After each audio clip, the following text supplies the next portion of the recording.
You know how every home has that one spot, the place you think about throughout the day where you can finally exhale?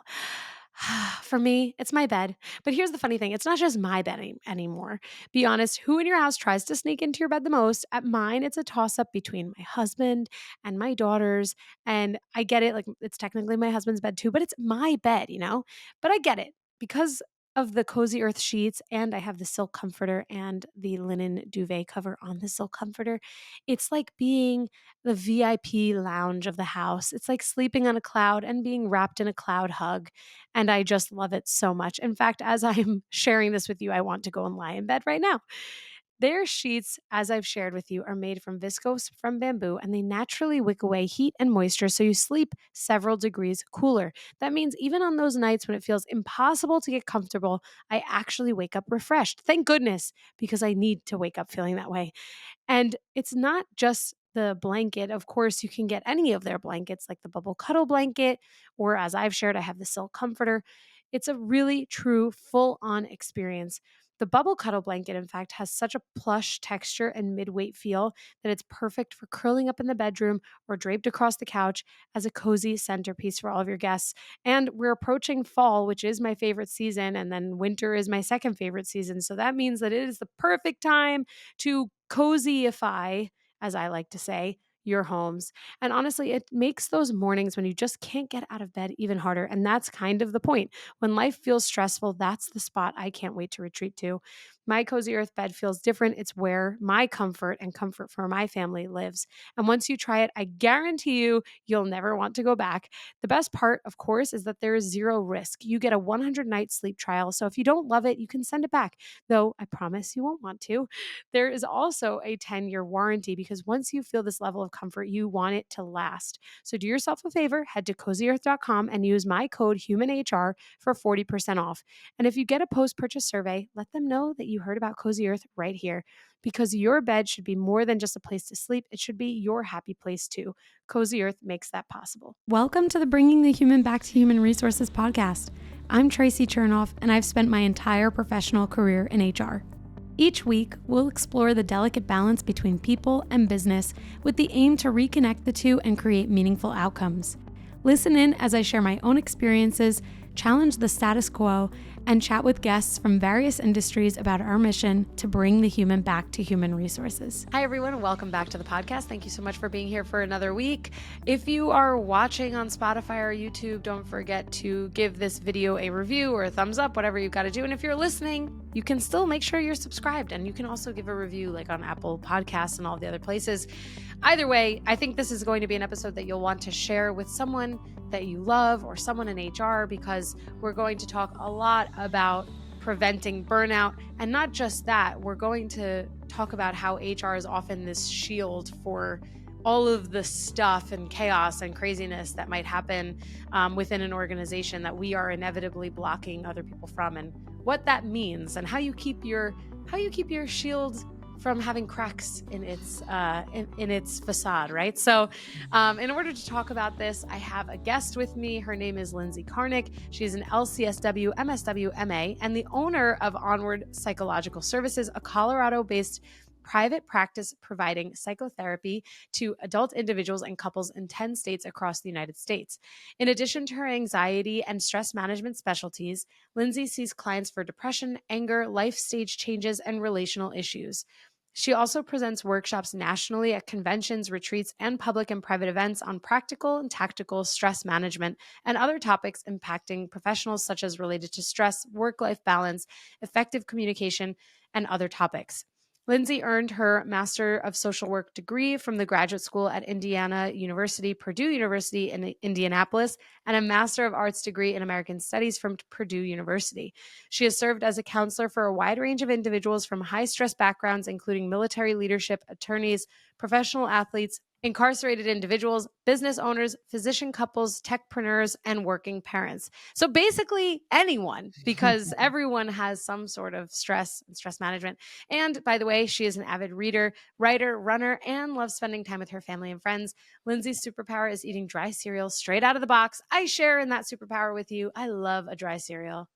Ah. Get us some of those. You know what? Someone have Cheerios sponsor the podcast, or like Ugh, Honey Nut Cheerios specifically. What's your favorite cereal? Rice Chex. Oh, Oh, those are good. Hmm. Those are good. Hmm. Oh, let me Or think. its aggressive cousin, which is the Quaker Oat Square. Are you aware of these? No, I'm Oh my not. gosh. The Quaker Oat Square is a lot like a Rice Chex, not rice based, Okay. but it's more robust in a way. They Oh. fight back a little more. Oh, I They love a fight robust back square. against the right. Actually, it's an octagon. How crazy is that? Oh, Instead of like an how octagon do shape, my incredible. question is, if anyone from like General Mills can just chime in, I want to know how do they cut the cereal? Like Mm, perfect little, like I've thought about it. Can I make my own Cheerios for my yes, kids? You yes, can. you can.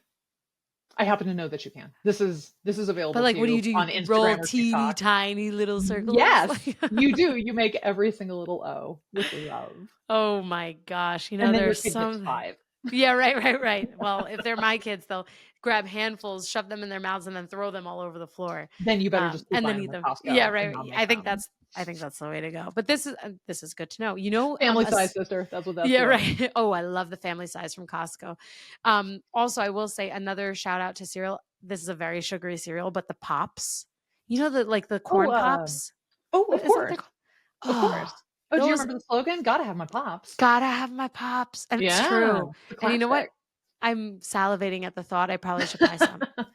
Ooh, I'm gonna have to buy some with like whole milk Pops, and then Mm. and some of them are crispy and some. Okay, anyway, we are here to talk. This is how you manage stress. You find I your think we're favorite here to talk cereal. about cereal. I I think there's think been a so. change of plans. I think so. Maybe we should change our plans. This is now a cereal podcast. That's funny. That's very clever. Aw. Yeah, right? Pew, pew, pew, pew. Anyway, Lindsay, thank you so much for being here and for sharing your favorite cereals with us. How should we start off this topic? Like, where did obviously as a psychotherapist and having this background, there is this element to what you do and focusing on the person behind the emotions and the work and all of that. But when you think about like the workplace and HR specifically, where do you start in this thought around like preventing burnout? Mm. Well, I think it's helpful to start by acknowledging the realities of what it means to be in that position, which is somewhat unique in the sense that, you mentioned Shield and you and I were talking about that. HR folks are in a really unique position, which is they're shielding two groups of people in both directions, right? In some ways, they're serving both the organization, but also the individuals who sometimes may be at cross purposes, right? Or may have contending interests. And nobody goes into HR because they don't like people, right? And so you have this lovely group of people who want to be helpful and want to expedite a good experience for people coming in and people, on the top. And sometimes their interests aren't in alignment. And that is really hard on the people in the middle, which is ultimately HR, right? How does one function in this environment where you care about all these people and sometimes their interests are at cross purposes, right? Or their perceptions of how things Mhm. should or shouldn't be, or what is fair or unfair, are not in alignment. That's really hard. And it's particularly hard if you're a nuanced person who can see all sides of an issue, right? You can go like, well, I mean, I get that. I get what they're saying and I get where they're coming from, right? And now here we are as sort of an impasse or a perceived impasse where feelings are high, perhaps the stakes are high, sometimes the stakes are very high, and that's a really rough position to be in, especially for people who care. So it's ironic that this is a field full of people who care, who are Yes. destined to be giving bad news to someone, if not everybody. Yeah, isn't that funny? I've never thought about it that It's way. rough. It's really rough. Yeah.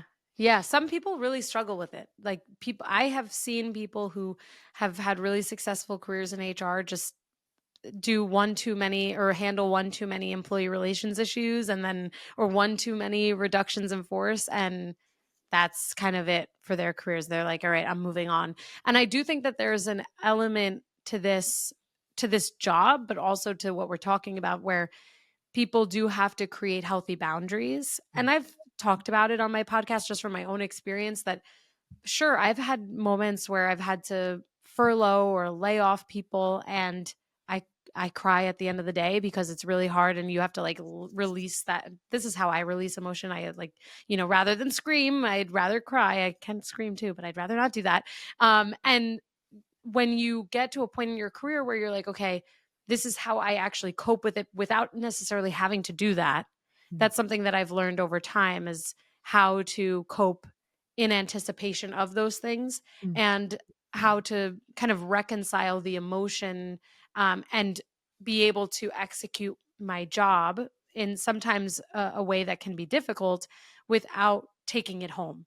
And Yeah. that's the thing that you do ultimately learn over time. I certainly have. I haven't necessarily cried over work in quite a long time.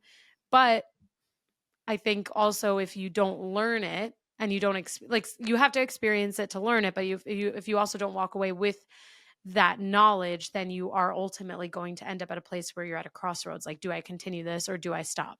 Right, for sure. And perhaps there's a component of chaplaincy in a way to this role. When I think about chaplains, particularly in hospitals, right? Mm, Chaplains are called in to sit with people through difficult times. They cannot prevent the difficult times. That's not in their control, right? The chaplain cannot change what's happening in a operating room or an emergency room or right. any of those places where chaplains are called to, right? That's not their role. Uh, but they can have an impact on that person's quality, the quality of their experience by being with them through it, not by Yeah. trying to solve it, right? Or make it something it's not. Nobody can do that. It is what it is, right? And I think sometimes we underestimate in our lovely person. I hate to see people suffer. I hate to people see people sad way. We sort of get fixated on the idea like, well, this is just a bad situation, so this person's gonna feel bad, right? Mm, And that's largely true often. And also, that doesn't mean that in any one of a number of roles, we can't be with people through things in a way that sort of makes their experience more palatable, right? We can be a companion with them, and that's very valuable. You don't have to be able to tell somebody, oh, actually, it turns out you're not getting furloughed. If you can sit with them in that moment, right, and just be company, be good company for something that's difficult, that's incredibly meaningful to people. People aren't dumb, right? They right. know that you didn't make this decision, or it's not, you're not doing it to them. They're not asking you, no matter how distressed they are, to make it not so. They realize, even if maybe that comes out right in a moment of panic or cathartic, they know you don't have control over that. But what you do have control over is how you are with them in that moment, and that can have profoundly positive implications for how their bigger experiences, just like going through anything else difficult, right?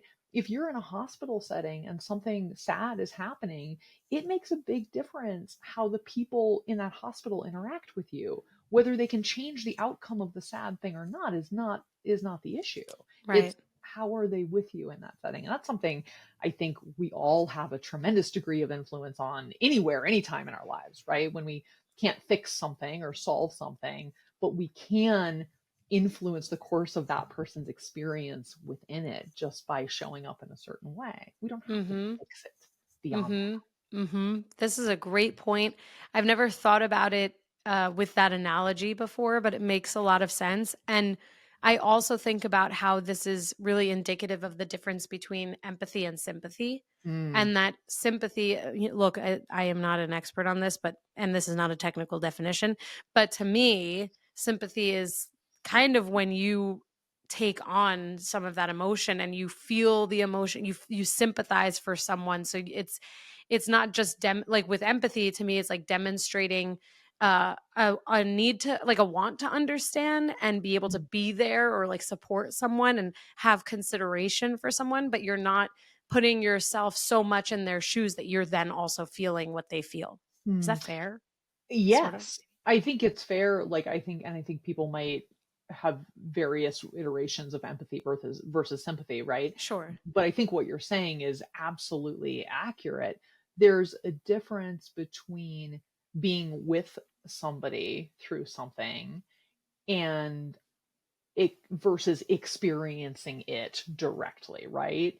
And in a way, I think it's helpful. Empathetic people tend to do that by default, right? They just sort of vicariously soak up what else is going on around them, right? And it can be very hard not to sort of sponge that up. And we might say that being overly empathetic, experiencing what that person's experiencing, is not helpful to them. That would Totally. be like if two people were in a raft and one person fell overboard, and so the other one's like, "Wait, I'll Wait jump for in me. too." Yeah, like, no, no, no, no, stay in the boat, please. Toss a life vest, toss Right. a Be buoy, helpful. be helpful. Do not get in there and start splashing around with them, right? Somebody has to stay in the boat to rescue the other person, so to speak. That's And funny. so, if you want to be helpful to somebody who's having a hard time, you need to stay in the boat, right? To some Mhm. degree, you need to stay in the boat. So you can help them, you can assist them, you can reach out to them, you can present them with any number of supports and helps to get back in the boat. But if you jump into the water with them, it's probably going to get worse, not better. Right. And Mhm. perhaps some people, in fact, I know this, some people do worry that if they're not in there with the other person, it's like a lack of solidarity or showing a lack of care. Like, no, no, no, no, no, no, no, no. It's the opposite of that, right? If you care, you will stay in the boat where you can help this person, as Right. opposed to being in the water where you're both kind of flailing around, inhaling water and splashing Not and being doing great. miserable. Right. Right. Yeah, that's another great analogy. And of course, if anyone thinks similarly to me, I was like, this is why you put on your own oxygen mask before you put on other people's oxygen masks. I just, it does also bring me to a thought where and you kind of touched on this too, when people are overly empathetic. I think I just recently did an episode on this. By the time our episode comes out, it's not so recent, but I did an episode in the spring where I talked about some of the misconceptions to being in HR, and that sometimes people choose this career. They think that it's all about caring for people, it's all about helping people. And it's not really that. Like, you have that. If you like those things, you'll probably like being in HR depending on the role that you're in. But it's a whole industry, let alone an entire career with many different kind of points of like forks in the road, let's say, where you can start out in one thing and you can go into these different specialties. And I say all of that to mention that I think sometimes people in HR, and also people who are not in HR but are people leaders, they think that being overly empathetic, to your point, is how they demonstrate their care for their team member or their people that they're, kind of taking care of or representing. And to your point, when people do too much of that, it inhibits them, I think. And in my experience in HR, when I used to handle a lot of employee relations issues, which basically is, a way of handling a lot of conflict. And so you are effectively like an expert conflict resolver, and you're an expert in conflict resolution. And people in HR either love employee relations and handling those things, or they hate it. And I was someone who really loved it because I felt like I was able to solve problems, which then kind of in turn relates to people who then want to go into a more strategic role. Again, all of this to say that in roles like that, where you're really dealing with people and their nuance and all of their flaws and all of the things that it's very gray. You have to be able to manage a lot of emotion and a lot of different stories, or a lot of different facts, quote unquote facts. And when you overly empathize, you can sometimes lose sight of what is real, what is fact, and what your responsibility is in that moment. Like when you're in a very highly emotional environment, because you're dealing with two people who had a relationship and then one person said that they didn't consent. And now you're dealing with a lot of emotions because two people are saying their own side of the truth, and both things could be incorrect. You can't actually empathize. You have to fully remove your own emotions from things like that. So I think it adds another layer of what we understand to be our roles in HR and for people leaders, because again, when you overly empathize, depending on the situation you're in, you could be doing the opposite of what is your job. Yeah, it makes you less effective, not more. We could compare it to being a cheerleader versus being a coach. Right. Nobody's going to say either of those. Those are not meant to be the same role, right? It's very clear what cheerleaders do and what coaches do, right? And if you a cheerleader has to be somebody who is not in a coaching role, because a coach may have to give you some feedback that doesn't fall into the realm of cheerleading, Right. right? Hopefully your coach can cheerlead, but Yes, the person who's just like hyping you up is probably not going to be the one to give you the feedback that you need to grow exactly. in. Yeah. Yeah. Exactly, Yeah. right, That makes and sense. those things, yes, 100%. So I think that is difficult, and when, maybe we can always say that we can empathize on a high level, at a 100,000-foot view, that this is very difficult for everyone. Like, clearly neither Right. of these parties wants to be in this situation, and we can feel tremendous empathy and even sadness that 2 people find themselves in that situation. Nobody wants to be there, right? Clearly something has gone wrong.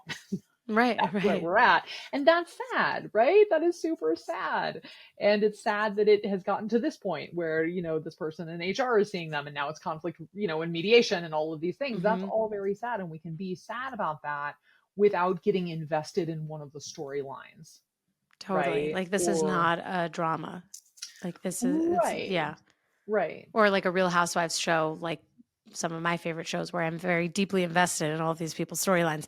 But that is not the case when we yeah, are actually dealing with real people's lives, right, right, and how we help to mediate those things. Yeah, it's a right. good point. And I guess we could also flip the script and say that when you lack empathy and when you don't have enough empathy, depending on the circumstance that you're in, and probably every circumstance, you're also going to find a lack of efficacy in your role. Absolutely. I think that's true for 900% of roles in Yeah. general, right? But particularly in the line of work, we're talking about being able to dial in and read the subtext and see people, right? And Right. sometimes see past what they're saying to what they're meaning, right? Because Totally. sometimes people are meaning something that's not quite what they're communicating, and that can be a little bit of a red herring, and they're not doing it intentionally. They're probably doing it to save face. They're probably doing it because of their pride, or there's something they're Mhm. embarrassed of, right? And so if we can empathize with how difficult it is for anyone to come forward and voice a concern, right? That's difficult. Even people, I think it's interesting. Even people, you think about, I don't know, maybe somebody who routinely complains at restaurants, right? Like, I want to talk to the manager, I want to talk to the manager, I want to talk to the manager, I want to talk to the manager, right? Like, superficially, we could say, oh, that person really is comfortable with feedback, right? And is really comfortable sort of ringing At that least bell. giving And it. yeah, Yeah. exactly, at least giving it. And if that's, the same Applebee's, and, the same manager is getting drug out every night or every Monday night to hear from this one person, they're going to get pretty cheesed off pretty quickly, Yeah, right? like pick another establishment. Like go Absolutely. Or, somewhere yeah, else. exactly. Clearly you're not happy here, right? Like, vote with your feet, please.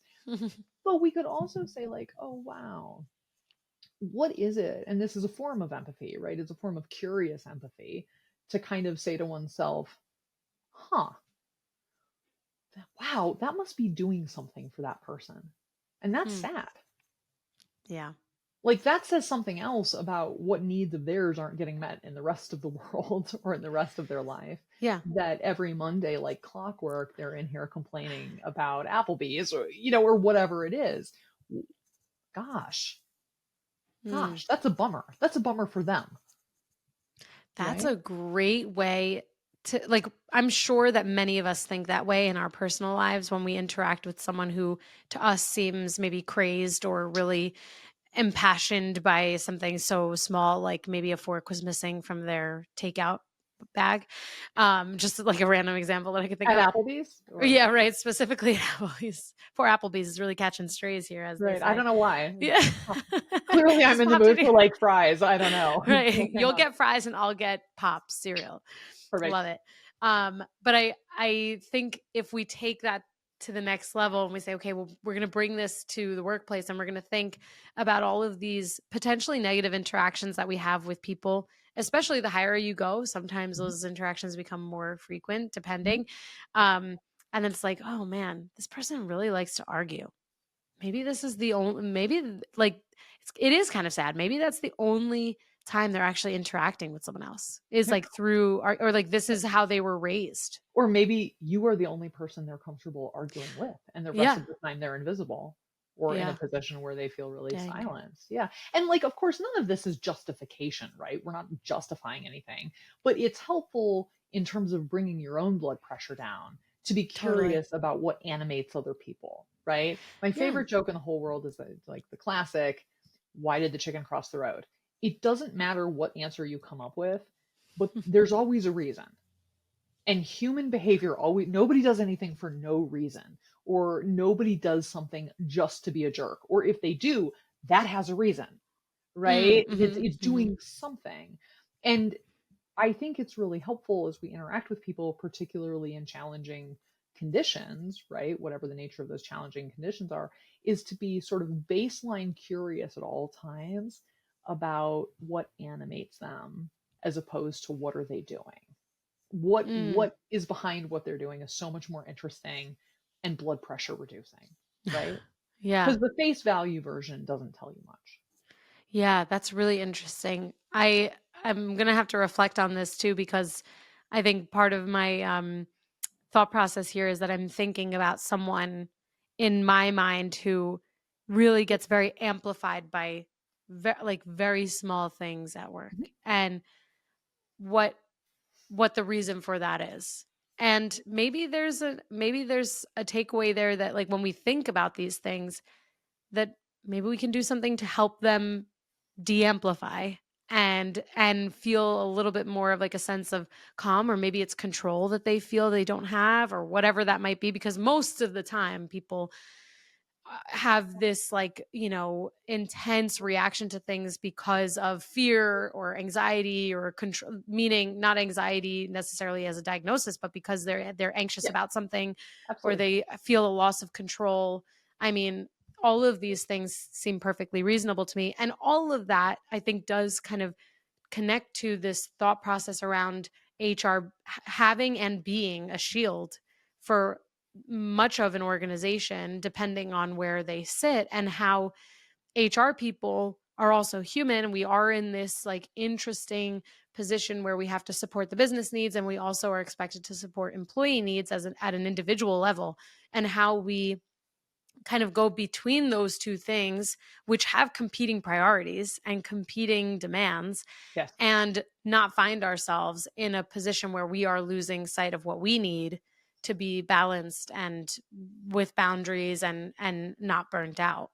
Absolutely. And I suspect, based on personal temperament, there are some people who are probably more able to distance themselves a little bit than others. And I think there's a Mhm. real fit question. If you're a person and you know that it will eat you up, right, to feel ambivalent or to feel torn between the employee need versus the company policy, then maybe you need to work somewhere where the set of policies are more in alignment with your personal values, right? Right. Where you're not going to feel that you've been put in a position where you have to make this choice, this terrible choice, right, between your value of supporting this individual versus your value or sort of necessity of supporting the organizational policy or whatever it is. And I think that's a really good thing to think about. That's true everywhere, right? Is, am I in an organization that fits with me in terms of my temperament and how that's reflected in their values? Can I be on board with that? And particularly when you're in HR, where you will become the sort of gatekeeper of those organizational values, it seems really important to me that those values are in alignment with your values, or those organizational frameworks are in alignment with your values on some basic level, so that you don't feel conflicted when you have to enforce those in Mhm. whatever way that happens. Yeah, that's a great piece of advice. And when I think about that, what you've just shared around making sure there's values alignment, and how if someone is feeling conflicted, there might be something there that there isn't that alignment exactly. It does make me think about how people often say, "Oh, I'm in a toxic work environment. I work for a toxic whatever." You know, of course, I'm not doubting that there are toxic people everywhere and there are toxic experiences everywhere. Absolutely. Um, but I think there's also an element here where we can further define what the breakdown is. Like, is it truly that someone is like harassing you and it is a toxic environment? Or is it that the values of the company or the person that you're working for are not a values match? Or is it that they work differently from you and you don't like that? Like it could Yeah. be so many things. And it's not to devalue or like justify when people are treating others badly. That's not what I'm saying. But I think that there are some times where people can be like really direct, and someone who doesn't like that, they don't take it well. They think that person is rude and toxic and all these things and all the words. Yeah. And instead of figuring out what the issue is, they just, have this reaction. So I think there is value in really understanding where breakdowns in, either someone's feelings around like a negative feelings around a situation or an experience are coming from, but also to better learn what they need for themselves. Yeah, it's a question of, is it the weather or the climate? Ooh. Right? Weather is temporary, weather comes and goes, weather is seasonal, weather, right? But climate's pretty consistent. And if you don't like the climate, waiting for the weather to change, not going to do much. Oh, I like that. Right. This is why I don't live in Florida. I can deal with warm weather 3 months out of the Voila. year. Not every day. Right. That's really interesting. I Mhm. like that. You have like every analogy that I could ever dream of. Like every Oh, single, it's the excellent. weather or the climate. Okay, I'm going to take that. I will credit you, please. but I'm going I'm sure to, I didn't come up with that originally, so please don't credit me. well, Just credit pay it someone. forward. I'll be Right. like, Lindsay told me about it. It was That on may have this come from my podcast. That friend was, Robin, I think actually. You can oh, thank you, attribute that to my Robin. friend Robin. Yeah. Shout out to Robin, weather versus climate. That's so it's, the thing about analogies, and it's why I'm like a storyteller in my podcast. And anyone that's been here has probably heard the same story kind of a million times. That's what my husband tells me is that I repeat stories. Anyway, I don't think I do it so much on my podcast. It's just him. He married me. That's what I get to do for the rest of his life. I get to Good torture job. him. Right. Anyway, when I tell these stories, I try to like come up with examples or like visuals because it's so much easier to put into perspective what weather versus climate is in the sense of what we're talking about, because we can understand that we get Yeah. versus Yeah. having to think about what that might actually mean to Yes. us. Yes. Love it. And if the climate is not to your liking, the weather doesn't make any difference. No. Right? Right. You got to find a new climate. And that's okay, right? There's nothing in the world wrong with that, to say, "Hey, my temperament and this climate are not in alignment, and that's not good for either of us. So let's go somewhere else." That's not Totally. admitting defeat. That's quite frankly a success, to be able to define for yourself that, "Oh, I see. I This is actually, the bigger picture is not in alignment with my temperament. So square peg round hole. Why would we try and do this?" You're not saying that a square peg or a round hole is bad. You're just saying they don't go together. Fine, Right. good, no Right. harm, no foul. Move on. Right. Yeah, I love that. I love that. And I will say my parents, I remember when I was like I think it was actually my first job. I worked at Target, and I remember there was like something that was stressing me out. I don't know. I was like, maybe I need to leave. And my parents were like, your first job is not always your last job. Like don't feel like your entire life and your entire existence is riding on this one experience. Hmm. And it's really very true. And when you're like, I was young, I'm still young, by the way, but when you're young, just in case anyone's wondering, I think Clearly, I'm young. Yeah, right. clearly. When you're young and it's like, it is your first job or maybe your first experience in whatever role, it feels so intense. Like there's such an intense feeling around like, I have to make it work. I have to do well. Like there, especially when you're super driven and you have to, there are certain things that people hold themselves to. But when you think about the weather versus climate understanding, and you realize that not every job is going to be your last job, and you can always find something new, or there's potentially a better climate out there for you, then you remove all of that emotion, you remove all of that heaviness, and you can just think logically about the circumstances that you're in. Yes. Yes. And you can hopefully notice when you're being judgmental about it, right? Mm, So when people get stuck in that loop of like, "Oh, I should like the climate." right. Right? You're like, Which should you? is so I mean, you talk to people in Florida, they'll be like, "How do you not love this?" Right? "How do you not love Totally. this? You should love I'm this. like, They it's love it." 100 degrees with 100% humidity. What are you talking You're like, about? "How do you love it? I don't Yeah. understand. No compute." Right? Yeah, but I think people get easily caught up in that, understandably, particularly in careers, right? Because the climate and fitting into or not fitting into the climate sort of morphs into this referendum on their good enoughness, right? Instead of going like, "Oh, I don't think this is a great fit," they go, "Oh, I need to be better." And now Mhm. making this work has become a referendum on my abilities, my competencies, my ability to be a team player or game or work under difficult conditions. And we have to be really, really careful about letting these questions of fit become referendums on worth, right? Because that's a dangerous road to go down, to have yourself be in a position where you are determined to make something work because to not make it work feels like some negative commentary on you. And that's Oof. that's rough because you'll be there for the next 50 years Yeah, and you're not gonna be happy, and you and are no not one going to around you is gonna be happy. be. But, No, like, all the power to you if that's what you want for yourself. No, but this is so, so, so true. I'm, like, sitting in this for a moment because I have made that mistake no. Me too. where yeah, and it's really interesting. We're in this together. It's so amazing how, through, like, living and growing and aging and all the like, you learn so much about yourself. Like, it's just so interesting to think about how it's still easy for me to do, by the way. I don't know if it's still easy for you to do, Oh my gosh, yeah, where get it's hooked. like You get hooked. yeah, yeah, it's like, "Oh, of course this isn't working out because 'cause I'm not working hard enough." You're like, "Wait, but I am working hard enough.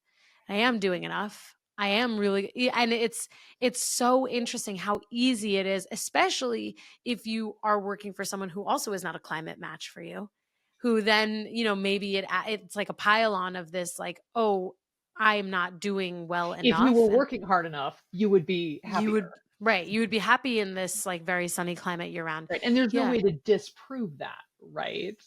There's no way to unprove that. It's yeah, proof in absentia. So it's the same thing that happens, right, when people are in relationships that are not a good fit and they keep going, but if I would learn to communicate better, if I would stop doing this or the other person would start doing this or if I would start doing this, right, then people are really reluctant to just go, not a good fit, right? People are afraid of being accused either by themselves or other people, like being a quitter, basically. And they go like, "Oh yeah. no, no, no, I'm going to prove to you that I went so far above and beyond to make this thing work until there's not a shadow of a doubt that I did all the things that could have been done on my end because I can't stand the idea that anybody might say, well, you tapped out a little early to know, didn't you?" Right? It Like goes that's back to the elementary fear. school, like, "Don't be a chicken." Like, it Mhm. starts when we're, like, 6 years old. We're told, "Don't Absolutely. be a quitter. And don't be a Don't whiner. and don't be" yeah, "Don't whine Don't be a about it. Don't be whiner, a right? Work baby." harder.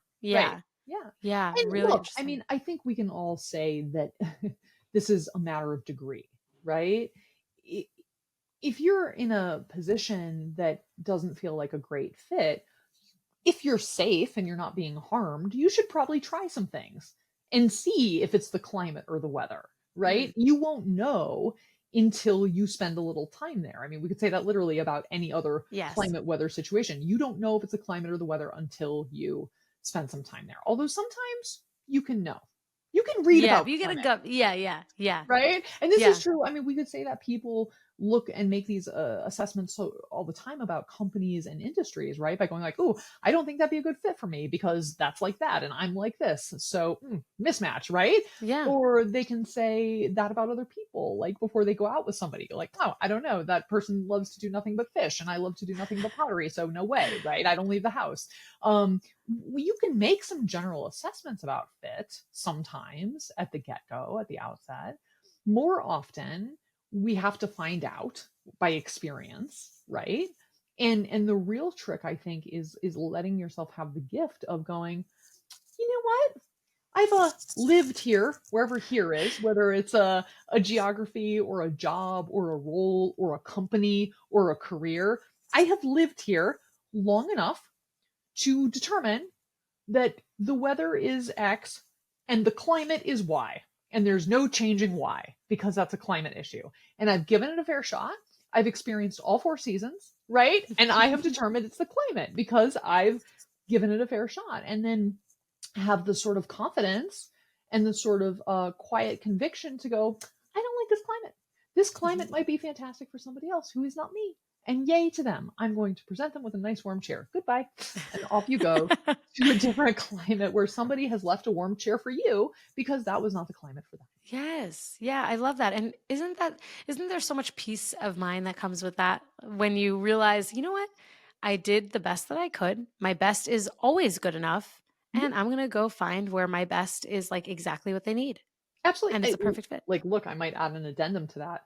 Maybe you didn't do your best and you Mm. still figured out the climate wasn't for you. Mhm. Mhm. That's also Maybe okay. that's why you didn't do your best, right? Is Right. because Right. that climate was really demoralizing to you or unhealthy for you or any one of a number of things. Not doing your best doesn't mean that you're not capable of taking the temperature and looking around and determining the climate for yourself at all. Yeah. Yeah. I mean, we were laughing about Florida, right? You can go to some place geographically and not see every city or experience every landscape or park and determine that that's not the climate for you, Mm. even without having True. tried it all. You can be like, nope, True. I didn't need to try it all, actually. Yeah. Like if someone hates rain, they're not going to go to the Pacific Northwest. Or humidity, Or right? right. Yeah. It's Yeah. fine. But if they like love hiking and they love being outside, maybe Colorado is where they want to go. Exactly. Or maybe if you hate those things but love those things, maybe you will tolerate one or it's enough Yeah. of a trade-off for you. Yeah. And that's fine. There are a million iterations of this in which it Yes. works, right? I Yeah. think the challenge is simply to be open and accepting that something not working is not necessarily a commentary on you. It could be, but you are in a position to be the judge of that. And you can say any one of a number of things, including, yeah, you know what? I didn't try my best, quite frankly. And what's also true is this isn't an environment that makes me want to try my best, which makes it not the right climate for me, right? Mhm. That's Mhm. fine. Good Yeah. on you. Yeah, I love this. I think that's it's kind of like a mic drop. It's like, okay, well, look, you're only putting pressure on yourself. Like you can be the judge of your own, kind of future and work. And you Absolutely. are not stuck anywhere. And people, of course, are always hesitant to leave places because they don't know, the fear of the unknown. They don't know what they don't know. And the market is hard and all of these things. However, um, you can say that at any point, at any time, whether the economy is amazing or whether the economy is bad, it doesn't matter. There's always going to be that thing that we use as our reason to get out of making a decision that could be the right decision for us. So I think Lindsay, you've provided so much insight and we shared a lot of laughs on this episode too. So I really appreciated you bringing yourself and your analogies and all of your wisdom to us this week. And I think I'd love to pass to you to share with the listeners where they can learn more about your philosophies on these things and connect with you. Oh, Tracy's been super fun. I'm so glad we were able to do this. It's been an absolute blast. I'm findable. I'm findable on Instagram at Onward Psych Services. I put out a practical, tactical coping skill every so often, which are super fun, and some other videos on fun things. Nice. Yes, you can find me on LinkedIn. I have a website, which is onwardpsychservices.com. Psych is PSYCH, onwardpsychservices.com. And I have a phone. I actually, Oh, those nice. brick things you can make calls. They do this Stop like a thing. This landline. sign doesn't even mean anything to most people I know anymore. kids don't know what this is, but they do this now. For anyone who's listening, we're doing like the pinky and the thumb for the phone, Phone like receiver, like the kind 90s that you phone. would Yeah, like hang click. up. Yeah, like Yeah, hang up the receiver. But payphone. kids these days, because they don't know what payphones are potentially, and they don't have a landline, they take what is like a phone because a Right. phone is usually just like a rectangle, and they put it. Just do So they this take their number. whole palm. It's weird. That makes It's weird. sense in its nonsensical way. So people can call me on the phone at Wow. 720-362-8164 if they're so inclined, or text me at that number. That's fine. Oh, amazing. Amazing. Well, we'll have everything in the show notes. Great. Thank you so much, Lindsay. You're amazing. My Thanks for absolute being here. pleasure. It's been so fun. Thanks, Tracy. Hey, just before you go, don't forget to subscribe to the show so that you are the first to hear when an episode drops each week. And maybe leave a 5-star review and a comment about how much you loved this episode. Plus, if you have someone in mind who would really enjoy this episode, make sure you share it with them. Thank you so much for tuning in, and I will see you next week.